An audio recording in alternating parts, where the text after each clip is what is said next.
Bem-vindo a mais uma aula Enem por competências, Enem Matemática. E nessa aula de hoje a gente vai comentar, e vai abordar alguns aspectos da segunda competência geral da matemática, que é utilizar os números nos diferentes sistemas de representação e em operações fundamentais. Então, a aula de hoje a gente vai trabalhar com essa ideia.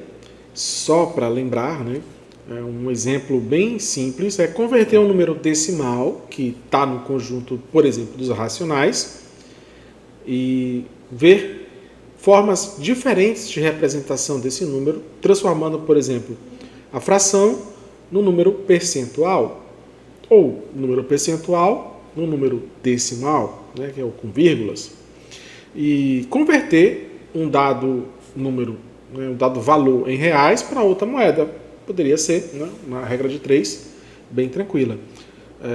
Do dólar para o real, do real para o peso, para libras esterlinas e assim vai.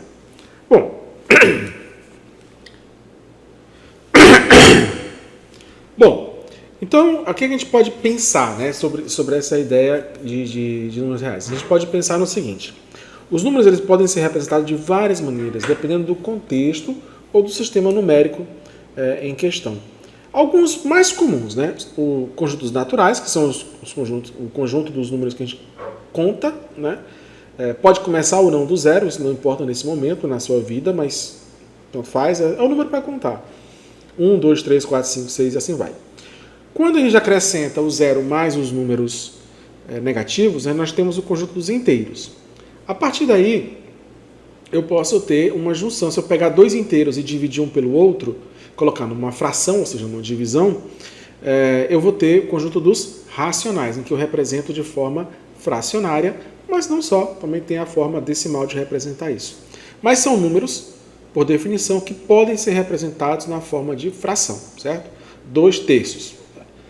Apesar de ser uma dízima periódica, 0,66666, assim vai, é um número representado na forma de fração, ou 1/4, ou 10 meios, que é o 5. O 5, nesse caso, o número racional está dentro, aliás, os inteiros estão dentro dos números racionais. Bom, feito isso, a gente pode pensar, por exemplo, os números irracionais, que são os números que eu não consigo representar na forma de fração. Por exemplo, o número π, que é muito conhecido, quando eu divido o comprimento de um círculo pelo seu diâmetro, aparece o número π. E vários outros números também aparecem, por exemplo, a raiz de 2. A raiz de 2 eu não consigo colocar o resultado na forma de fração, eu não consigo nem escrever o número completo, porque depois da vírgula, as casas decimais são infinitas. A partir daí eu posso representar os números reais também. Então, como eu já falei, a gente tem os números decimais, que é na forma de vírgula, e converter isso em várias situações. Bom, para você ter uma ideia, então, imagine os números que são personagens de uma peça de teatro. Dependendo da cena, um personagem pode se vestir ou agir de maneiras bem diferentes, mas ainda é o mesmo personagem. Você está acostumado a ver vários artistas aí que são personagens distintos em cada filme, por exemplo, em cada série, assim vai. Da mesma forma, podem ser vestidos ou representados os números de formas diferentes. Então, por exemplo, você já ouviu falar nos números romanos. Então, você tem o número 10. Você tem essa forma de representação e tem essa forma de representação com a forma romana de representar. Ou a forma chinesa, está aqui assim, ou então a forma Inca Maia, aqui o Mesoamérica. A forma grega, por exemplo, está aqui. E a forma, deixa eu pensar numa, a forma japonesa, chinesa, tá? Então pronto, tem essas formas aqui de representar. Então, existem diferentes sistemas de representação, sistemas de numeração, tá? Então você tem que utilizá-los. Qual é o que a gente utiliza? A gente utiliza o que tem esses algarismos aqui, e com esses algarismos nós operamos na adição, subtração, multiplicação e divisão. Então, as operações básicas, existem outras advindas daí. Nós temos a potenciação, nós temos a radiciação e assim vai. tá bom? Bom, no Enem, como é que vai ser no Enem? Bom, no contexto do Enem, quando a gente fala nessa competência, utilizar os números nos diferentes sistemas de representação e em operações fundamentais, o que é? Reconhecer e usar os números em seus diversos formatos e sistemas, como os decimais, fracionários, porcentagens, assim vai. Realizar as operações básicas, né? Adição, subtração, multiplicação e divisão, e também vai acabar usando lá na frente, precisando também de potência, de raiz, assim vai. Basicamente, essa competência quer que você saiba como vestir, né? Pegar esse personagem e vestir em roupas distintas e como eles interagem, operam uns com os outros. Basicamente é isso que você tem que dominar nas diferentes situações apresentadas em item. Bom, então vamos fazer alguns exemplos aqui, bem simples, não é um item de Enem, mas só para você se acostumando. Depois a gente resolve alguns itens aqui que eu acho que é interessante você aprender. Olha só, uma pesquisa indicou que 1/4, então, ou seja, aqui é uma representação fracionária, certo? Aqui é a representação da fração, né? Dos estudantes de uma escola praticam esportes regularmente. Em termos percentuais, qual é o equivalente, né, de estudantes? Então, se eu tiver, por exemplo, 100 estudantes, desses 100 estudantes, 1/4 participa. Então, 100 vezes 1/4, isso dá quanto? 100 dividido por 4 dá 25. Ou seja, se é 100, isso equivale a 25%. Peraí, Ricardo, está me dizendo que para transformar para percentual, basta eu multiplicar a fração por 100? Sim, é basicamente isso. Dica super rápida, você resolve isso muito fácil. Tem outro jeito. Qual seria o outro jeito? Você dividir 1 por 4, aí faria aqui, 1 por 4 não dá para dividir, 0, dá 10. Aí você vai aqui, 2 vezes 4, 8 para 10, 2. Vem outro 0, né, que é outro 0 aqui, depois da vírgula. Então, 20 dividido por 4 dá 5, dá 0,25. O resultado você multiplica por 100, e isso vai dar 25%. Facinho demais para fazer isso. Transformo de fração para percentual. Vamos para outra aqui. Se uma camisa custa R$ 45,50 e uma calça custa R$ 79,25, quanto custa 3 camisas e 2 calças? Bom, bem simples, né? Produto, ora. Pensamento proporcional aqui. Camisa 45, 3 camisas é 3 vezes 45,50, certo? Se uma calça custa R$ 79,25, então você faz o produto por 2. Tem várias formas de você resolver isso. Você pode fazer um cálculo lento, mas você pode fazer um cálculo mental mais rápido. Para isso, tem um curso aqui só para você, super acessível, só para você fazer se preparar para resolver cálculos mentais rapidamente, né, nas operações básicas. Então, essa aula é perfeita para você aqui compreender o poder disso. Vou dar uma dica aqui que você pode fazer. Olha só, ao invés de fazer o produto 45,50 multiplicar por 3 aqui, você pode... Eu vou ter que somar os dois, né? Então, olha só, 3 vezes... Eu vou dar o resultado logo geral. 3 vezes 40, 120. 2 vezes 70. Então, vou fazer o que vai acontecer na minha cabeça. Dá para fazer isso rápido, tá? 2 vezes 70, 140. Somo os dois, dá 260. Vou somar com quem? 3 vezes 5, 15. 2 vezes 9, 18. Então, vai dar 20 mais 13. Então, aqui, 15 mais 18, 20, 33. 283. Já somando esses dois. Mais 3 vezes 0,5 dá 1,5. 2 vezes 0,25 dá 0,5. Então, aqui dá 2. Tá? 5 mais 5 vai 1,2. Então, 283 mais 2, 285. Legal? Dá para fazer isso mentalmente super rápido para você não perder tempo no vestibular, né, no Enem, e aí você consegue ganhar, né, uns bons passos à frente do seu adversário aí, concorrente, certo? Bom, É fácil, pensamento proporcional, representação diferente e assim vai. Em uma loja, todos os produtos estão com 15% de desconto. Se um sapato custa 120, qual será o novo preço após o desconto? Ou seja, eu tenho o valor X, vou subtrair 15% desse valor X. Ora, se o sapato custa 120, vou subtrair 15% de 120. Então aqui tem algumas formas de você resolver isso, a aula não é sobre isso, né? 15% é 15 sobre 100, dá para simplificar aqui, ó. Vai dar 12 e aqui 10, dá para simplificar por 5, aqui vai dar 2, aqui vai dar 3, dá para simplificar isso por 2, aqui vai dar 1 e aqui vai dar 6. Então fica 120 menos 3 vezes 6, 120 menos 18, então 110, 102. Algumas técnicas que eu estou usando aqui é a técnica de cálculo mental para você fazer sem perder muito tempo, tá bom? Então, reparem que essa habilidade aqui, essa competência, né, tá cheia de habilidades em torno dela. Ano que vem eu vou fazer um curso só baseado em habilidades para você resolver o Enem. E eu já peço que você se inscreva no canal e que você já vai se preparando, assistindo as aulas que eu vou montando aqui, vou fazendo.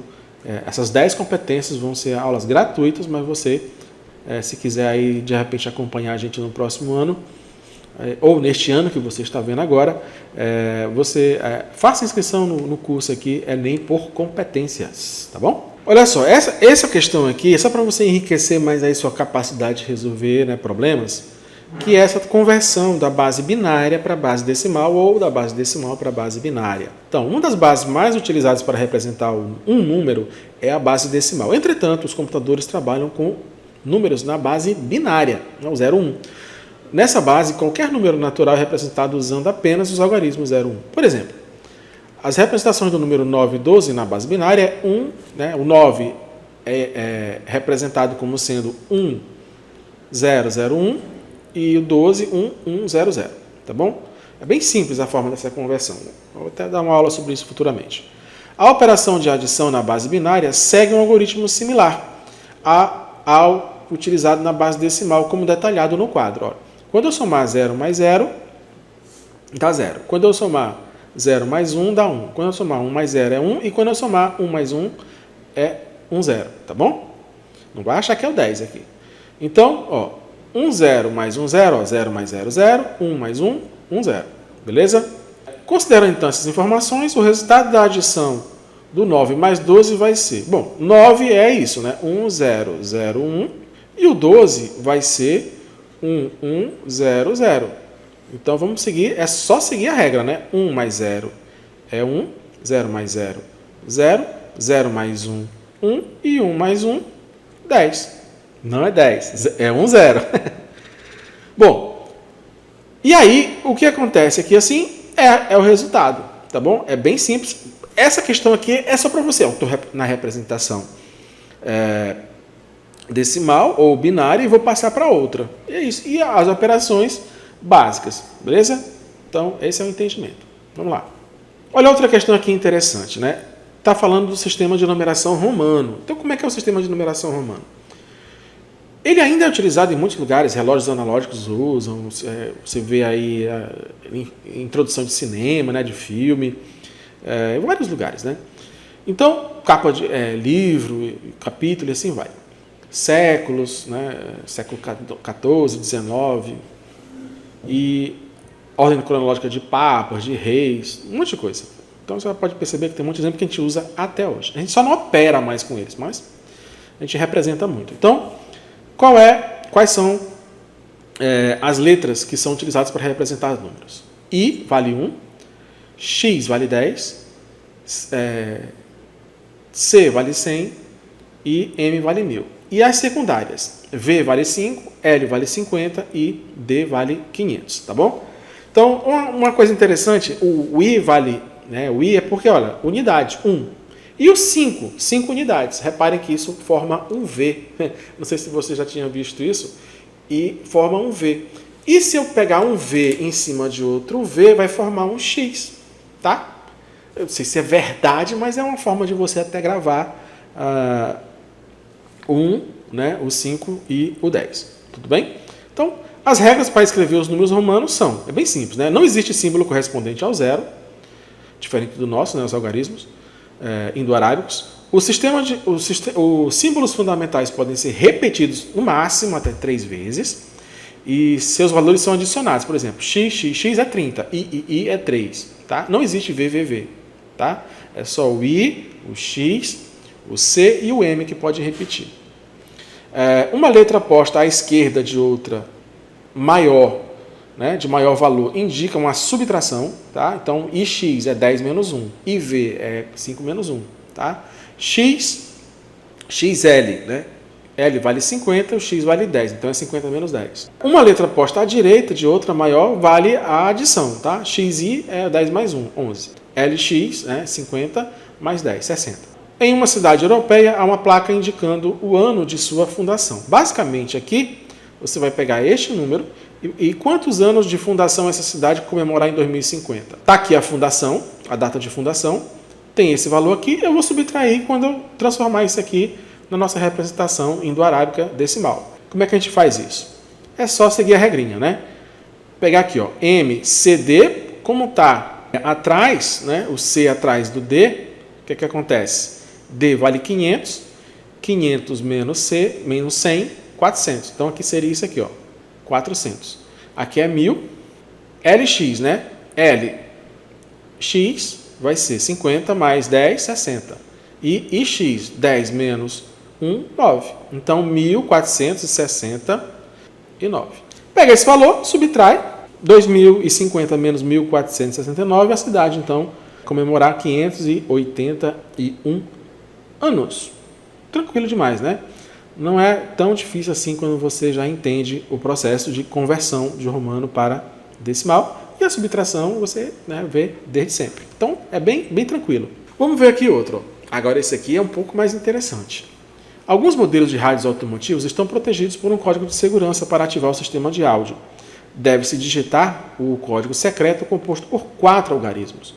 No primeiro caso de erro na digitação, a pessoa deve esperar 60 segundos para digitar o código novamente.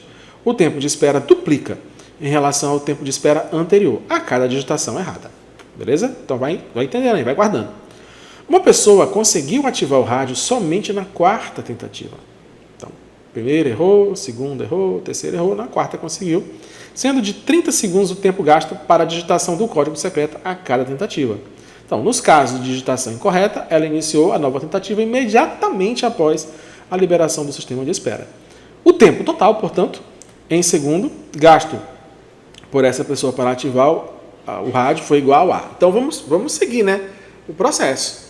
Então, o que é que tem aqui? A gente precisa somar o tempo de espera com o tempo gasto para a digitação em cada tentativa. Então, você precisa compreender o problema e ver o passo a passo, o algoritmo dessa solução, tá bom?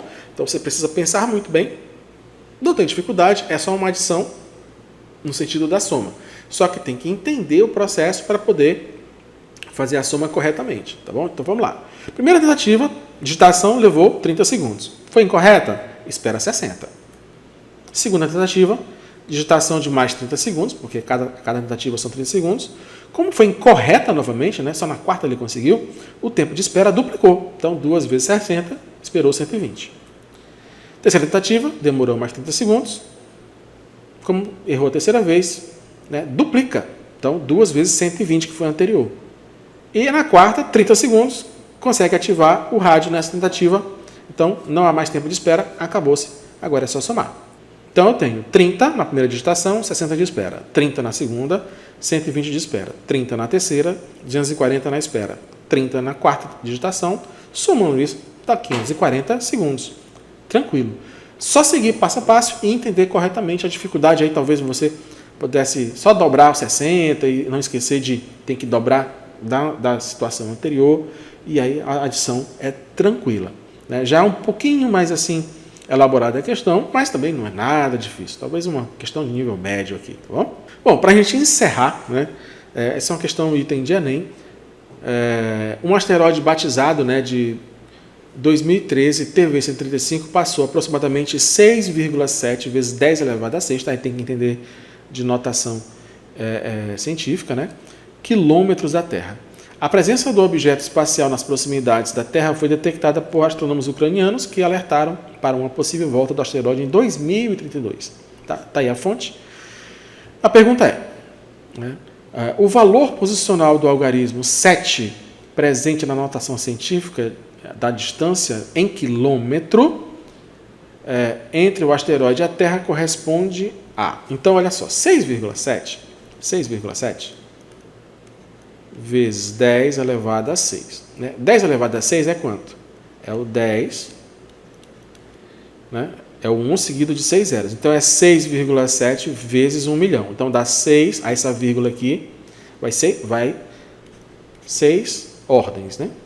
Então, 7, 1 tá 3, 1 tá 3. Pronto, tá aqui. Então, posição, unidade, dezena, centena. Unidade de milhar, dezena de milhar, centena de milhar. Portanto, qual é a posição do 7?